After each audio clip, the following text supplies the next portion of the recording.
জানো, তাই তো? হ্যাঁ, এটা কি জিনিস জানেন?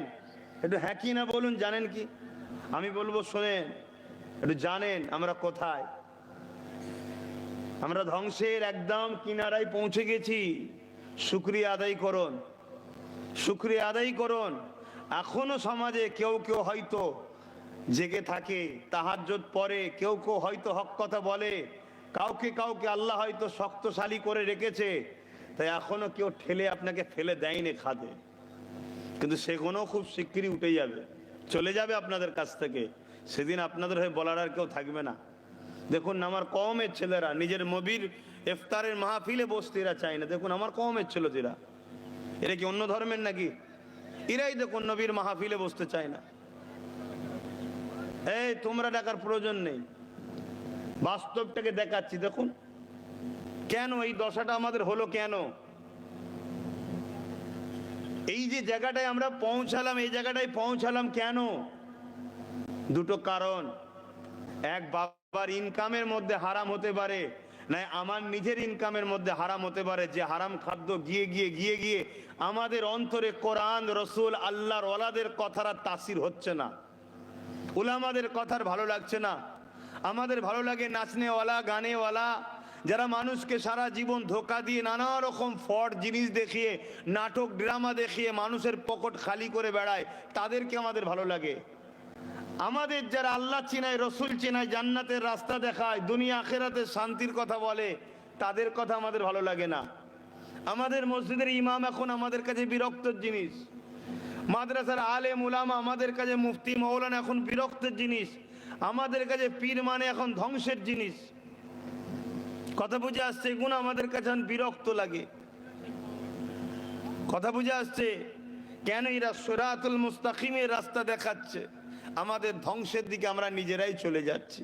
তো যাক ভাই, সময় সংক্ষেপ, বেশি জ্ঞান দিতে আসিনি, আমার কিছু কথা আপনাকে শোনাতে আসিনি। আমি কে, আমার কি হাইসিয়াত আছে?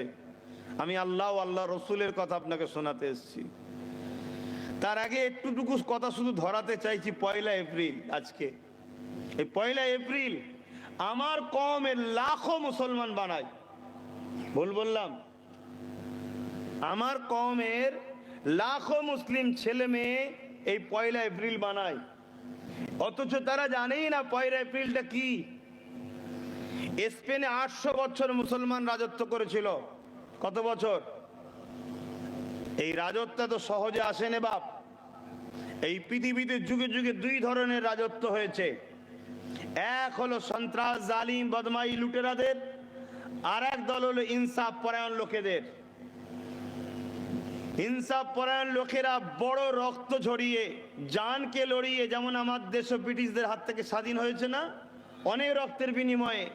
তা যুগে যুগে এই পৃথিবীতে একদল ইনসাফ পরায়ণ মানুষরা সন্ত্রাস, জালিম, অত্যাচারী, চোর, লুটেরা, বদমাইশদের হাত থেকে লড়াই করে, খুন দিয়ে, জান দিয়ে, মাল দিয়ে সমাজকে বাঁচাবার জন্য লড়াই করে শান্তির, ইনসাফ প্রতিষ্ঠিত সমাজ তৈরি করেছে।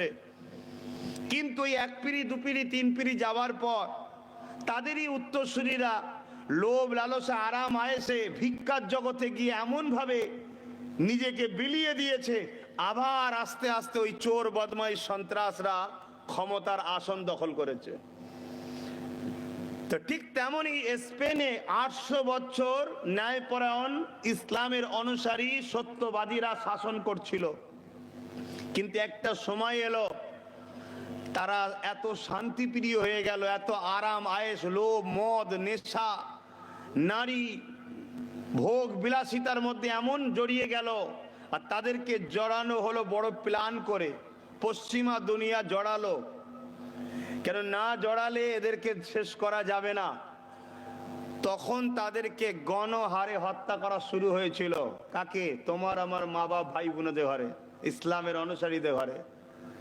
কিন্তু এরপরও সলিড যারা ইসলামের অনুসারী ছিল, এদেরকে কোনোভাবে দমানো যাচ্ছিল না। সেই সময়, তৎকালীন সময়, একজন রানী, খুব মনে রাখবেন, মহিলা, মায়ের জাত, কিন্তু মা থেকে যখন আনাড়ি হয় তখন কিন্তু সে সব থেকে ভয়ঙ্কর তৈরি হয়।